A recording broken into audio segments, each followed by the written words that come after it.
प्रिय विद्यार्थियों और आदरणीय मंच, आज हरदेव जोशी राजकीय कन्या महाविद्यालय नेताजी सुभाष चंद्र बोस की जयंती के अवसर पर अपनी तरफ से भावभीनी श्रद्धांजलि दे रहा है और उन्हें याद कर रहा है। भारत के इतिहास में बहुत कम लम्हे ऐसे होते हैं जब इस प्रकार की विभूतियां हमारे बीच आती हैं और जब यहां जन्म ग्रहण करती हैं और जिस प्रकार का जीवन जीती हैं उसे देखकर हम सभी आश्चर्यचकित हो जाते हैं कि इसमें ऐसी क्या विशेष बात है जिसके कारण यह व्यक्ति ऐसे महत्वपूर्ण काम कर गया। यूं ही किसी को नेताजी की उपाधि नहीं दी जाती है।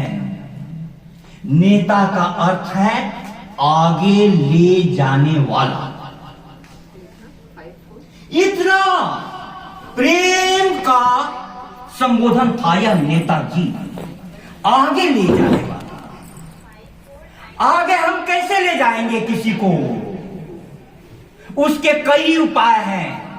एक तो उपाय है वचन, एक उपाय है वचन। अच्छी बातें बोलो, लेकिन वचन का बहुत ज्यादा प्रभाव नहीं पड़ता। दूसरा उपाय है आपका आचरण, आचरण, आचरण। यदि वचन बहुत ऊंचा हो और हमारा आचरण उसके अनुरूप नहीं हो तो सामने वाला हमसे जरा भी प्रभावित नहीं होगा। आप देखो, कल भारत में एक गौरवपूर्ण दिवस आया और राम ज्योति जली। पूरे भारतवासियों को राम ज्योति प्रज्वलित होने पर महाविद्यालय की तरफ से हार्दिक बधाई और शुभकामनाएं देता हूं। राष्ट्र को संबोधित करते हुए हमारे प्रधानमंत्री ने कहा कि हमारी संस्कृति को स्थापित करने का यह दिवस है राम ज्योति। राम किसी धर्म, किसी जाति, किसी विशेष, किसी क्षेत्र के नहीं है, लेकिन राम का जन्म कहां हुआ? अयोध्या में। अयोध्या का अर्थ होता है जहां पर कोई युद्ध नहीं होता हो वह अयोध्या, जहां कोई युद्ध नहीं होता हो वह अयोध्या। राम का जहां भी जन्म होगा वहां कोई युद्ध नहीं होगा। ये बात तुम्हारे समझ में नहीं आई। राम का मतलब है प्रेम, राम का मतलब है प्रेम। जहां भी प्रेम होगा वहां पर युद्ध हो ही नहीं सकता। इसीलिए अयोध्या आज पूरे विश्व का ध्यान खींच रहा है। यह नाम सबको आकर्षित कर रहा है क्योंकि रूस यूक्रेन युद्ध और हमास इजराइल युद्ध की विभीषिका ने मानवता को इतना रौंदा है कि अयोध्या का नाम सबसे ज्यादा आज आकर्षक नाम है। आज विश्व को जरूरत है प्रेम की। राम साक्षात प्रेम है।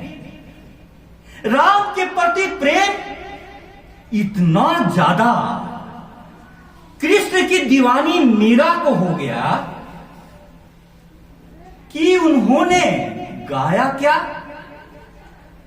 पायो जी मैंने राम रतन धन पायो, पायो जी मैंने राम रतन धन पायो।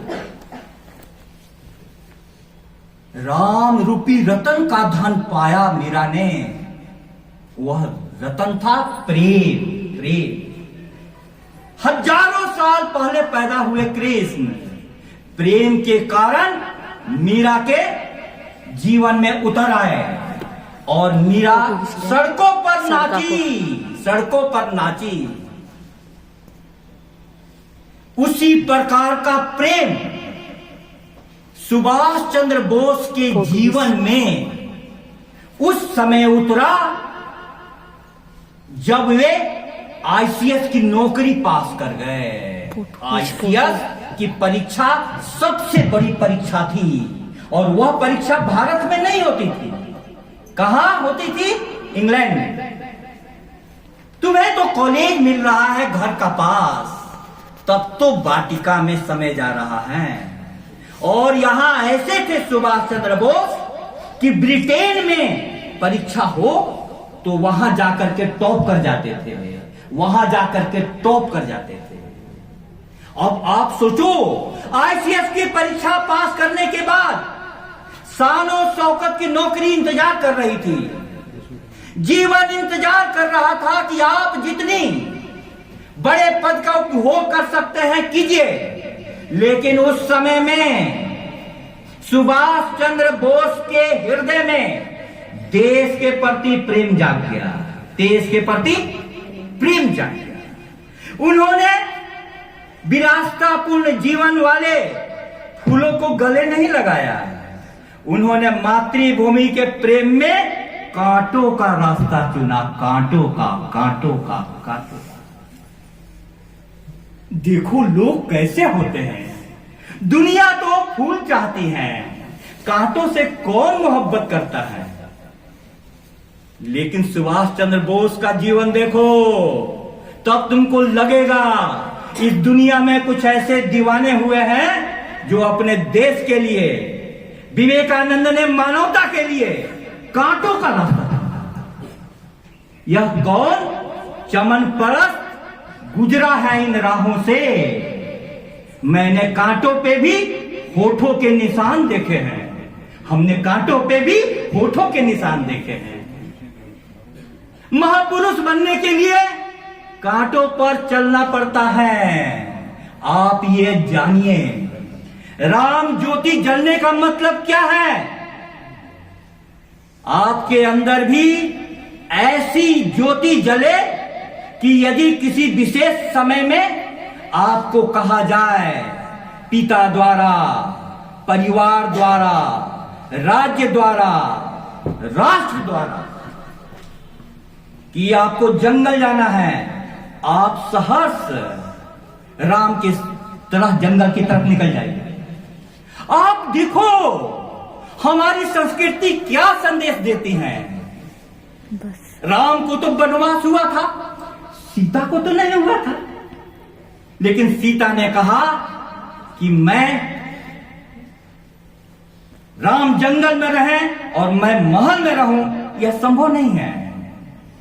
लोगों ने कहा कि तुम अवध में रहो।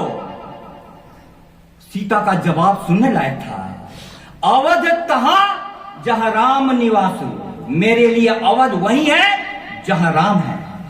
और यह राम जंगल में जाते हैं तो जंगल में भी मंगल हो जाता है, मंगल हो जाता है। किस कारण से? प्रेम के कारण से, प्रेम के कारण से। प्रिय विद्यार्थियों, राम ज्योति जलने का मतलब है कि तुम्हारे जीवन में कर्तव्य की भावना सर्वोपरि हो जाए। हमारा विद्यार्थी के रूप में कर्तव्य क्या है? माता पिता के सपनों को साकार करना। ऐसे ऐसे अच्छे शिक्षक कॉलेज में हैं कि तुम्हारे जीवन को पूरा का पूरा बदल दें। लेकिन शिक्षक के पास आना या शिक्षक से दूर रहना ये तुम्हारे पास है। तुम चाहो तो अपनी जिंदगी नरक की तरफ ले जा सकती हो और चाहो तो यहीं से जिंदगी को स्वर्ग बना सकती हो।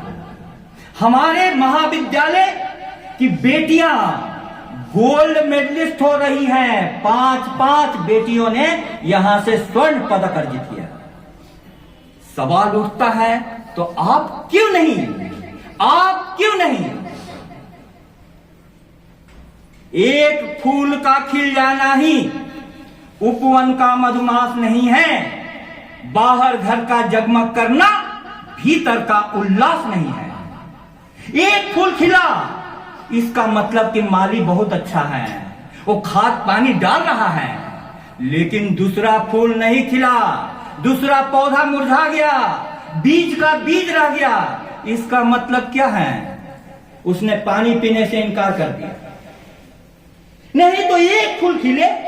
शिक्षक की बारिश तो सभी पर एक समान हो रही है। अब आपको जिसको लेना हो वो पूरा जग भर के बाल्टी भर करके ले जाए, और जिसको नहीं लेना हो वो बारिश में भी खाली हाथ निकल जाए। मैं कहना ये चाह रहा हूं प्रिय विद्यार्थियों कि राम ज्योति जलने के बाद राष्ट्र ज्योति जलनी चाहिए। राष्ट्र ज्योति। भारत स्वतंत्रता के समय में, सुभाष चंद्र बोस के समय में विभाजन का दंश झेल रहा था। विभाजन का दंश झेल रहा था। हिंदू मुस्लिम दंगा भारत की पहचान बन चुके थे। उस समय में भारत माता के इस सपूत ने हिंदू, मुस्लिम, सिख, ईसाई सबको संगठित करके आजाद हिंद फौज की स्थापना कर दी। और आजाद हिंद फौज में आप देखें, जब युद्ध चला हजारों सैनिक मारे गए। जब सैनिक मारे जा रहे थे तब एक बेटी खड़ी हुई कि आप नेताजी हम लोगों के साथ अन्याय कर रहे हैं, हमारे बेटे और हमारे भाई मारे जा रहे हैं और हम लोग सिर्फ देखने वाले। उस लड़की की जिद पर सुभाष चंद्र बोस ने लक्ष्मीबाई ब्रिगेड बना दिया। आप देखो, यह काली बाई की धरती है जिसके शिक्षक को पकड़कर ले जाया जा रहा था ब्रिटिशों द्वारा। तो काली बाई ने अपने फसली से रस्सी कर। तुम काली बाई क्यों नहीं हो सकती? काली बाई की आत्मा तुम में क्यों नहीं जाग सकती? मैं पूछना चाहता हूं। एक फूल का खिल जाना ही उपवन का मधुमास नहीं है। राम ज्योति जली है। प्रिय विद्यार्थियों, राष्ट्र ज्योति भी जलनी चाहिए। राष्ट्र ज्योति भी जलनी चाहिए। आप हमारे साथ यह बात बोले, जो नाम देश का लेकर के मर गए बिटे बर्बाद हुए, जिनकी कुर्बानी के बल पर 40 कोटि आजाद हुए। लेखनी ना आगे बढ़ पाती, कभी लिख सकता इतिहास नहीं। अक्षर अक्षरी पूछ रहा, क्या जिंदा आज सुभाष नहीं? महाविद्यालय के मंच से मैं यह कहना चाहता हूँ, राम भी जिंदा है, सुभाष भी जिंदा है। हमें उनसे संपर्क करने की कला आनी चाहिए। हम उस कला को भूलते जा रहे हैं। प्रिय विद्यार्थियों, आपके लिए यह जीवन, आज का क्षण जीवन परिवर्तित करने वाला क्षण होना चाहिए। आप राम ज्योति भी जलाएं और सुभाष चंद्र बोस की प्रेरणा से राष्ट्र ज्योति भी जलाएं। बहुत बहुत धन्यवाद।